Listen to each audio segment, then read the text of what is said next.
আসসালামু আলাইকুম, myself G Kamidul. Welcome to my another video. তো এদেরকে যাদেরকে দেখতে পাচ্ছেন, এরা হচ্ছে সবাই কালকে আমার বাসায় এসেছে। এদেরকে কালকে আমি কালেক্ট করছি। তো ছোট্ট একটা এক্সপেরিমেন্টের জন্য আর কি, এদের কাছ থেকে আসলে কতটুকু রেজাল্ট ফিডব্যাক পাই সেটা দেখার জন্য আর কি নিছি।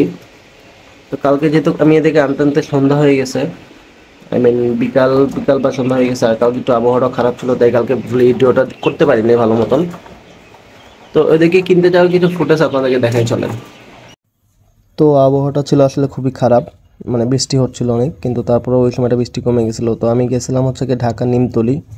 তো ওখানে কিছু মানে একটু কম দামে আর কি পাওয়া যায় এগুলো, যে কোনো মুরগি হোক বা কোয়েল পাখি হোক কম দামে পাওয়া যায়। তো কয়েকটা দোকান দেখলাম, তো পরবর্তীতে একটা দোকানে দেখলাম যে একটু দাম কম এবং পাখিগুলো একটু সুস্থ মনে হচ্ছিল আর কি। যদিও আবহাওয়া খারাপের জন্য সব পাখি একটু ঝিমাচ্ছিল। তো আমার এগুলো দেখে মোটামুটি ভালো লাগলো। তো এইগুলা আমি সর্বমোট 30 পিস নিছি। এর মধ্যে 5টা ছেলে, 25টা মেয়ে।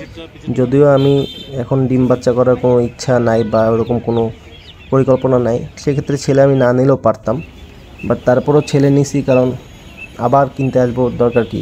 যদি আলটিমেটলি এদের কাছ থেকে একটা রেজাল্ট পাই, তো আমি একটা ইনকিউবেটর কিনে ইচ্ছা আছে যে আমি ওদের বাচ্চাটাও মানে হ্যাচার করব। তো পরবর্তীতে জাস্ট নেওয়া হয়ে গেল। একটা পাখি উড়ে গেছিলো উপরে, তো পরের সাথে ধরতে পারছি। তো দেখা যাক আসলে আমি এটাতে কতটুকু রেজাল্ট করতে পারি। তো আমি এগুলো 38 টাকা করে আর কি পিস পড়ছে, যেহেতু আমি মেয়ে বেশি নিছি সেক্ষেত্রে 38 টাকা করে পিস পড়ছে। তো ফাইনালি বাসায় চলে আসলাম।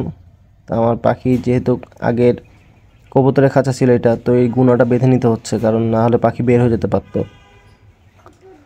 তো ফাইনালি এদের খাঁচা দিয়ে দিলাম। 16টা 14টা রাখছি, একটার মধ্যে 3টা ছেলে, একটার মধ্যে 2টা ছেলে রাখছি। তো দেখা যাক এরা আসলে কি রেজাল্ট দেয়। এরা 45 দিনে এরা ডিম বাচ্চা করে আর কি, মানে বাচ্চা তো না, ডিম করে। তো এখন ওদের বয়স 1 মাসের মতন। তো আমার যেটা করতে হবে, এই খাঁচার মধ্যে একটা ম্যাট টাইপের কিছু বিছিয়ে দিতে হবে, না হলে ওদের পা এদিক দিয়ে ভিতরে ঢুকে যেতে পারে। পাটা যেভাবে ওরা ব্যালেন্স করলেও ডিম দিলে মানে ডিমটা আসলে খাঁচার নিচে ট্রেতে পড়ে যাবে, তো সেই ক্ষেত্রে ডিমটা ভেঙে যাওয়ার সম্ভাবনা থাকে। তো আমি খুব শীঘ্রই ওদের জন্য নেট যে পাওয়া যায় ওই নেটগুলো কিনে নিয়ে আসবো, ম্যাটের নেট। তো ওগুলো বিছাই দেবো। তো আলহামদুলিল্লাহ পাখিগুলোকে নিয়ে এসে খাবার দিলাম, এবং কয়েকটা পাখি আর কি, কয়েকটা বলতে 2-1টা পাখি একটু ঝিমাচ্ছিল। তো এটা আসলে এতগুলো পাখির মধ্যে তো যেহেতু অভিজ্ঞতা ছাড়া কিনেছি, একটু তো থাকবেই। এটা আলহামদুলিল্লাহ সুস্থ হয়ে যাওয়ার কথা, সুন্দর পরিবেশ বা যত্ন পেলে। তো সবাই দোয়া করবেন। দেখা যাক, আল্লাহ ভরসা যায় কতটুকু কী করি। আর ইনশাল্লাহ আমি প্রত্যেকটা স্টেপ আপনাদেরকে জানাবো যে আমি এদের কাছে কতটুকু রেজাল্ট পাইছি আর কিভাবে কি হচ্ছে। ওদের ডিম দেওয়া যেদিন শুরু করবে আপনাদের জানাবো ইনশাল্লাহ। তো সবাই ভালো থাকবেন, সুস্থ থাকবেন। আল্লাহ হাফেজ।